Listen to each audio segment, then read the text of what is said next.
and whether a growth in income translates into improving capabilities and in reducing poverty at individual and aggregate levels, we must answer many more questions than simply whether consumption has increased and whether income has risen. Is income growth concentrated in those just below the poverty line? Are more girls attending school? Are fewer mothers dying in childbirth? Is life expectancy increasing? Are more working-age adults in decent waged work? Such questions provide guidance on the type of practical program interventions that need to be introduced or scaled up to address multidimensional poverty. Access to health care and basic education together with income from decent waged work are key components of a social protection floor.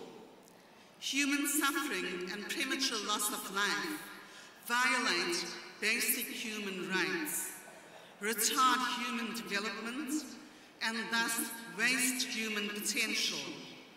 Disease and injury are causes as well as consequences of poverty and economic insecurity.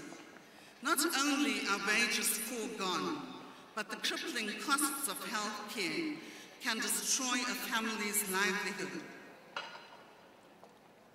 Africa's high fertility rates and high maternal and mortality rates are an indication of the extent of deprivations in health care for the poorest. Estimates of life expectancy at birth for both sexes in the region are approximately 50,008. Typical family structures with parents, children, and grandparents are absent in parts of Africa. In some of the worst affected areas hit by poverty and HIV/AIDS, there are what we call skip-generation households. That is, children and grandparents with parents missing, child-headed households without either parents or grandparents, and orphans who have no extended family support systems. The two graphs illustrate the scope of the problem of AIDS orphans as a percentage of the total numbers of orphan children. Approximately 11 million children are estimated to have become AIDS orphans in the region. In the case of child-headed households and skip-generation households, the burden of care falls on wider society. Yet there is ample evidence to show that by widening access to education, the health status of whole families can improve. Even more significant are the links between girls' education and good health. Despite the emphasis on the girl child and gender equity, school enrollment among girls lags behind all regions in Africa. Now, the World Bank estimates that for each additional year of schooling, a woman's income increases by 10 to 20%, agricultural productivity increases by 10%, infant mortality drops by 10%, and the return on investment in deferred health care expenses is 25%. So promoting access to schooling and keeping children in school, especially girls, is good for human development, economic growth, and labor productivity. Making it possible for girls to attend schools is also vital to their social empowerment and contributes to reductions in gender imbalances. At yet another level, lack of employment and the lack of decent waged work make it especially difficult for the region. The proportion of the labour force in full-time waged employment in Africa is low at 23%. This is well below the world total of 47%. Income poverty affects more than 40% of the population. In sub-Saharan Africa, where poverty in rural areas is a feature, 31% of rural households are headed by women, reinforcing both the gender and spatial dimensions of poverty. The current global financial crisis is affecting workers through unemployment and retrenchments, and will deepen already high levels of income poverty.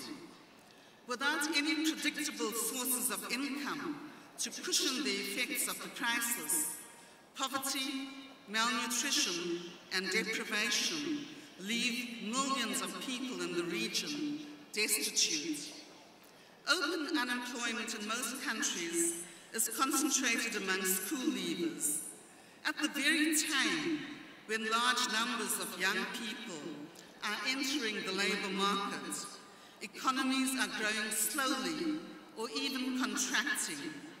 Where jobs are being created, these require a set of skills and experience not readily available in the labour market in the region.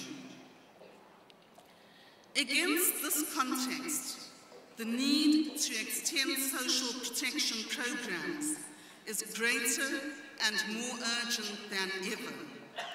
Widespread consensus exists for the expansion of social protection in Africa as a means to reduce poverty, inequality, and promote social inclusion. By the end of October 2008, the majority of African governments indicated strong political commitment for the expansion of social protection in their countries.